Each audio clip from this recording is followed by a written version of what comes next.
Hello guys, అందరు ఎలా ఉన్నారు? బాగున్నారా? నేనైతే చాలా బాగున్నానండి. మీరు బాగుండాలని మనస్ఫూర్తి కోరుకుంటున్నాను. టుడే రెసిపీ ఏంటో ఈ పాటికి అర్థమయ్యే ఉంటుంది కదా. స్వీట్ అండి. అదేనండి, సేమియా స్వీట్ కాదండోయ్.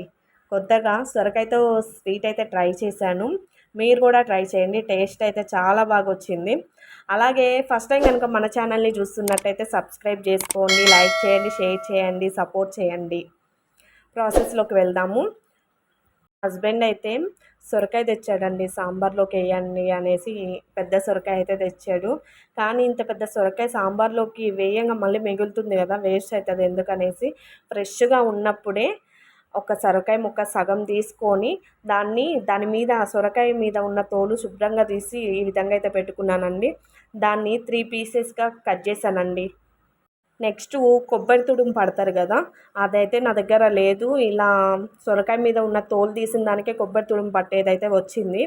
అదైతే తీసుకొని ఈ విధంగా గట్టిగా తుడుముతున్నానండి. సన్నగా. అసలు సొరకాయ తినని వాళ్ళు కూడా తింటారండి. ఈ స్వీట్ అయితే ఎంత బాగుందో, పర్ఫెక్ట్గా ఉంది. మా పాప అయితే సొరకాయ అసలు టచ్ కూడా చేయదు. అలాంటిది సేమియా నేను నా నాన్నకి చేసి ఇచ్చాను. అవునా మమ్మీ, సూపర్గా ఉందని చెప్పి అనేసి తిన్నది మంచిగా. చూడండి, ఈ విధంగా బాగా తుడుముకోవాలండి, సన్నగా వస్తుంది. అసలు టేస్ట్ అయితే చాలా బాగుందండి. ఫస్ట్ టైం చేసినా కానీ అసలు చాలా అంటే చాలా బాగా నచ్చింది. మా హస్బెండ్ కూడా బాగా తిన్నారు. మీరు కూడా ట్రై చేయండి. ఇలా ఫస్ట్ బాగా తుడుముకోవాలండి. అసలు గట్టిగా ఉంది, అది మెత్తగా అయిపోతుంది. పైనదే గట్టిగా ఉన్నదైతే తుడుముకుంటున్నాను.